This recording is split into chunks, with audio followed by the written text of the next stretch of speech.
అందరికీ నమస్కారం. నిన్నటి రోజు బాబు షూరిటీ మోసం గ్యారంటీ కార్యక్రమాలను సంబేపల్లె చిన్నమండి మండలంలో వైఎస్ఆర్సిపి కార్యకర్తలము నాయకులము అందరం కలిసి ఆ కార్యక్రమాన్ని దిగ్విజయంగా చేయడం జరిగింది. దాని సందర్భంగా ఈ ప్రభుత్వం అనుసరిస్తున్న ప్రజా వ్యతిరేక విధానాలను, ఈ ప్రభుత్వంలో జరుగుతున్న అవినీతిని, ఆశ్రిత పక్షపాతాన్ని, ఎక్కడ చూసినా అక్రమ వసూళ్లను, దోపిడీల గురించి నేను ప్రస్తావించడం జరిగింది. నా ప్రస్తావన నేను చేస్తే ఎవడో ఒకడు వాని ఇష్టం వచ్చినట్టు మాట్లాడుకుంటా మతిస్థిమితం లేని స్థితి ఈరోజు మనకు స్పష్టంగా కనపడుతుంది. ఏమనుకుంటున్నాడో ఏమో, ఈ భూమికి ఆయనే రాజు అనుకుంటున్నాడో, లేకుంటే ఆయన ఏమన్నా చేస్తే అందరూ ఇక్కడ పారిపోయే వాళ్ళు ఉండారు, భయపడిపోయే వాళ్ళు ఉండారనే ఒక భావంతో బతుకుతున్నాడో నాకు తెలియదు. కానీ ఇట్లా తాటాకు చప్పుళ్లకు, ఉడత ఊపులకు భయపడే మనిషి ఇక్కడ ఎవ్వడూ లేడు. రమేష్ రెడ్డి అనేవాడు ఇక్కడ 100 మందిని చూసింటాడు. నా లైఫ్లో 100 మందిని చూసింటాడు. ఇష్టం వచ్చినట్టు నోరుందని చెప్పి మాట్లాడుతుంటారు. తల్లిదండ్రుల గురించి మాట్లాడతారు. ఇష్టం వచ్చినట్టు ఆ కొడుకు, ఈ కొడుకు, ఆ నా కొడుకు, ఈ నా కొడుకు, ఈ పదాలు చిన్నప్పుడే వదిలేసిన నేను. ఈ పదాలు 10 రెట్లు ఎక్కువ నాకు తెలుసు. ఎటువంటి పదాలు ఎక్కడ వాడాలనో కూడా నాకు బాగా తెలుసు. ఇట్లాంటి చాలా మందిని చూసినాం. గుడ్డలు చింపి కొడతాడంట రోడ్డంతా. ఎంతమందిని చూసింటా నేను గుడ్డలు చింపి కొట్టేవాళ్ళను. మా నాయన గురించి మాట్లాడతాడు. నాకు సంస్కారం ఉంది కాబట్టి వాళ్ళ నాయన గురించి నేను మాట్లాడను. మొదలు పెడితే చరిత్రలు బయటకు వస్తాయి. ఎలా బతికినారు, ఎప్పుడు ఎట్లున్నారు, ఏమి వాళ్ళ పరిస్థితి, అన్ని చరిత్రలు చెప్పే శక్తి నాకుంది. నేను వాళ్ళ పెద్దలు అంటే గౌరవం కాబట్టి నేను మాట్లాడను. సిగ్గు, శరము, మానం ఉండేవాడైతే ఇవన్నీ మాట్లాడు. ఎవడు నేర్పించినాడు ఈ సంస్కారం? చంద్రబాబు నాయుడు గారిని సూటిగా అడుగుతాండా, ఈ సంస్కారం మీరే నేర్పించినారా?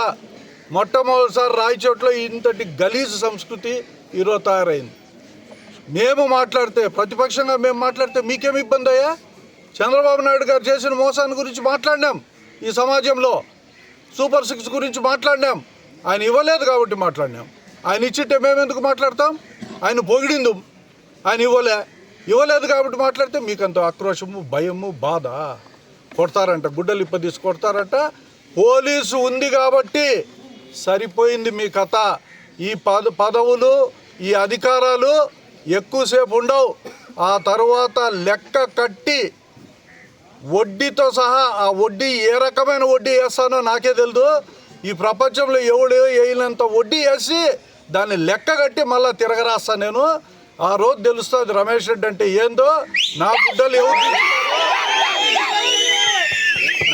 ఎవరు చించుతారో నేను గుడ్డలు చించుకునే దానికి సిద్ధంగా రెడీగా నా గుడ్డలు చించే మొగోడు ఎవడైనా పుట్టింటే భూమి పైన ఏ రోజైనా ఎక్కడికైనా రావచ్చు. దానికి వెనకాడే సమస్య లేదు. ఇట్లాంటి వాళ్ళని చాలామందిని చూసినా నేను. గతంలోనే చెప్పిన ఇదంతా నాకు దీంతో సమానమని. అయినా నోరుందని మాట్లాడతా నన్ను బెదిరించుకుంటే దానికి నీకు శక్తి ఉందా? ఎంతమందిని చూసింటా నీ అట్లాంటి వాళ్ళని నేను. ఇప్పటికైనా గౌరవంగా, మర్యాదగా, పదవికి వన్నె తెచ్చేటట్లు గౌరవంగా బతికే సాంప్రదాయం నీ దగ్గర ఉంటే ఉండండి. లేదా నాకు తెలుసు రాయచోట్ల మీ శక్తి ఎంతో, మా శక్తి ఎంతో. మీకంటే 10 రెట్లు ఎక్కువ శక్తివంతుడిని నేను. నన్ను నువ్వు కాదు, ఈ ప్రభుత్వం కూడా ఏం చేయలేదని చెప్పి ఈ సందర్భంగా చెప్తా ఉన్నా.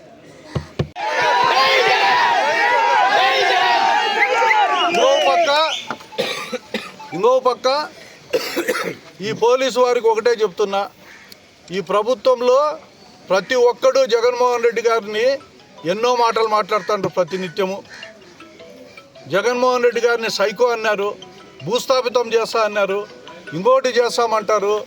ఏమంటే అది మాట్లాడుతుంటారే. మీ పైన కేసులు ఉండవా? మీరు సచివులా? మీ ముఖ్యమంత్రి ఏమైనా మాట్లాడచ్చా జగన్మోహన్ రెడ్డిని? ఒక్క మాట మేము ముఖ్యమంత్రి గారిని గౌరవంగా అన్నాం. ఇది ఒక దుష్ట పరిపాలన. మళ్ళా చెప్తాడా, నేను చెప్పిన ప్రతి ఒక్క విషయము కూడా ఈరోజు కూడా కట్టుబడే వెనక్కిపోయే సమస్య లేదు. జగన్మోహన్ రెడ్డి గారిని మీ ఇష్టం వచ్చినట్టు మీరు మాట్లాడతారు. మిమ్మల్ని మీరు చెయ్యని విషయాల గురించి మేము ప్రస్తావన చెప్తే మీకు బాధ. ఏమయ్యా, మిమ్మల్ని మీరు నియంత్రించుకొని రాజకీయాల్లో ఉండే శక్తి మీకు లేదా? దేవుడు ప్రసాదిస్తాడేమో, దేవుడిని ముక్కోండి. మిమ్మల్ని ప్రజలు ఎప్పుడో తిరస్కరించినారు. రాబోయే ఎన్నికల్లో మీకు డిపాజిట్లు రావు. ఈ రాష్ట్రంలో 175కు 175 కూడా తెలుగుదేశం గెలిస్తే తెలుగుదేశం ఓడిపోయేది ఖాయము. వైసీపీ 100% గెలిచేది కూడా 100% నిజం. అది